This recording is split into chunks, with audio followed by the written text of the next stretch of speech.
এতিয়া মই কি কৰি খাম? এতিয়া চলা ৰাস্তা না, মোৰ এটা থকা ঘৰ নাই, এতিয়া কি খাম?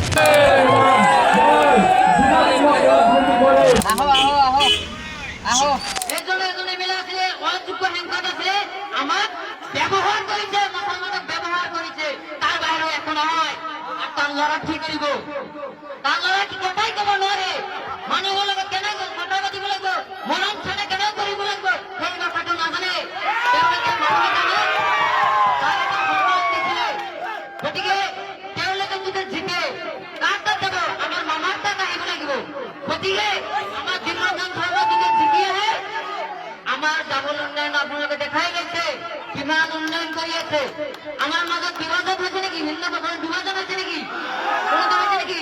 যে 100 টকা তেল হিন্দু মানে 100 টাকা হয়েছে, মুসলমানের 100 টাকা হয়েছে। তেনেকুৱা অসমত হৈছে নেকি? আমি বাংলাদেশত গৈছো নেকি? তেওঁলোকে কৈছে যে বিজেপি চৰকাৰ থাকিলে আদান বন্ধ হব। আজি আদান বন্ধ হৈছে নেকি? মাথা চাবান দিছে নাকি? আজি আপোনালোকে যে কলিতে বাংলাদেশত খেদুৱাই দিব, এই যে ডিমোটাৰ জনক ডিমোটাৰ সমস্যা সমাধান কৰিছে আমাৰ বিজেপি চৰকাৰে, কিন্তু আমি বুজি নাপাওঁ। আমি তাই উকিলক ধৰি ল'লো, উকিলে পইচা দিলেও এইটো আপোনালোকে কৰিব কেতিয়াও নালাগে। কাৰণ আপোনালোকে যে কাগজ পাতি লৈ নেক্সট হোমৱৰ্কত যাব, আপোনালোকে বিনামূলীয়াকৈ আপোনালোকে কেছৰ ডিগ্ৰী পাব। মই এটা কথা উত্থান দিওঁ, এই চাচা আমাৰ বৰ্তমান মামা ডাঙৰে কি কাৰণে কৈছিলে, যেতিয়ালৈকে আমি সৰু এটা বাচ্চা জন্ম দিওঁ, মাৰ বুকত পেচাব কৰে, হাগা ফুটা কৰি কিমান কষ্ট কৰি লালন পালন ডাঙৰ কৰিলে, ডাঙৰ কৰাৰ পিছত লেখা পঢ়া কৰি মানুহ কৰিলো। এই ল'ৰা যদি আঁতৰি যায়, মা দেউতাৰ বুকৰ পৰা আঁতৰি যায়, তেতিয়া মা দেউতাক কিন্তু খং হৈ যায়, হয় নে নহয়? কিন্তু বকুৰ পৰা উঠা নাই।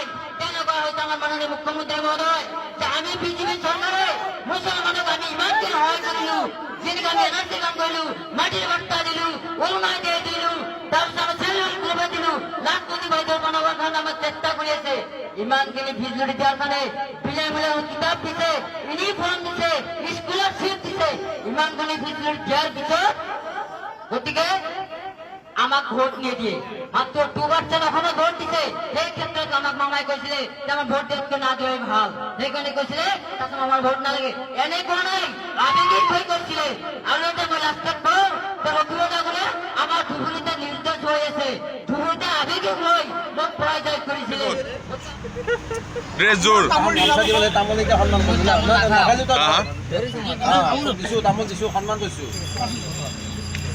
কেতিয়াৰ পৰা আৰম্ভ কৰিছে? কি নাম অকণমান কৈ দিয়া। ভৰ্তি টাইম উইথ চুকুৰ আলী। কি মিনিংটো কি ইয়াৰে? তাৰ লগত চুকুৰ আলী জড়িত আছে। হয় আৰু চুকুৰ আলীৰ লগত চাহ আছে। হয়, চুকুৰ আলীয়ে চাহ দোকান দিম বুলি কিয় ভাবিলে? এতিয়া মই কি কৰি খাম? এতিয়া চলা ৰাস্তা না, মোৰ এটা থকা ঘৰ নাই, এতিয়া কি খাম? এতিয়া কিমান কিমান কৰি লৈছে চাহত? কিমান টকা? 10 টকা। আৰু বিৰিয়ানীও পায় নেকি? হয় হয়। আপোনাৰ লগত চাহ খাব পাৰিব? পানী ল'লো আৰু একাপ চাহ খালো, ঠিক আছে? চুকুৰ আলী অঁ পানী কিমান টকাৰ পৰা কিমান টকালৈ পায় ইয়াতে?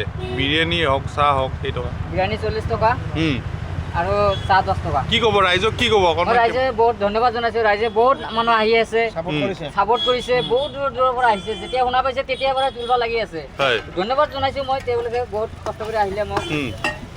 এইবাৰ চুকুৰ আলীক মামায়েও মাত দিছিলে নিৰ্বাচনী প্ৰচাৰত, কি ক'বা? দিছিলে, কৈছিলোঁ আমাৰ যিখিনি কাম সেইখিনি আমি কৰি দি আহিছোঁ, অঁ, কিন্তু মই কাৰণ তাৰ হাত নিবিচাৰোঁ, মোক সেইটো দিয়ক সেইটো দিয়ক। এতিয়া কাইলৈৰ পৰা ক'ত পাব আপোনাক? ইয়াতে নহ'লে আগতে দিম, নহ'লে বাদিব লাগিব। এতিয়া জাগাটো পুলিচে উঠাই দিয়ে, তেন্তে মই নোৱাৰিম তেনেকৈ কষ্ট কৰি। ইয়াতে আছোঁ, দেখি কি কৰে এটা ডিচিশ্যন লওক ৰাতি। এতিয়া আজিৰ কাৰণে ইয়াতে চলিবলৈ দিছিলে। চুকুৰ আলী চাহ বনাব জানে নে নাজানে? বনাব জানো, চব বনাই আছে। চাহত চিনি অলপ কম আছে। চাহত চেনি কম হৈছে নেকি? বেছি খায়, কেউ কম খায়। অঁ, বিৰিয়ানী বনাব ক'ত শিকিলে? চুকুৰ আলী বিৰিয়ানী বনাব ক'ত শিকিলে? নিজেই শিকিছোঁ আগৰ পৰাই। আগৰ পৰাই জানে নেকি? হয়। এইটো চিকেন বিৰিয়ানী নে veg biryani? Chicken chicken chicken. মাছবোৰ উঠাই দিছে মোক। এইটো চাইডে বহিব দিব, সেইটো চাইডে বহিব নিদিয়ে নহয়। আৰে এইফালেও দিয়া নাই আমাক। কোনফালে? এইফালে কিয় নেদব আকৌ? এইফালে বহিব দিয়া নাই নেকি? নাই দিয়া। এইফালে কিয় নেদব আকৌ? এইফালে তুমি ফুটপাথ উঠাই কৰিছা, জি এম চি উঠাই দিলেই হ'ল।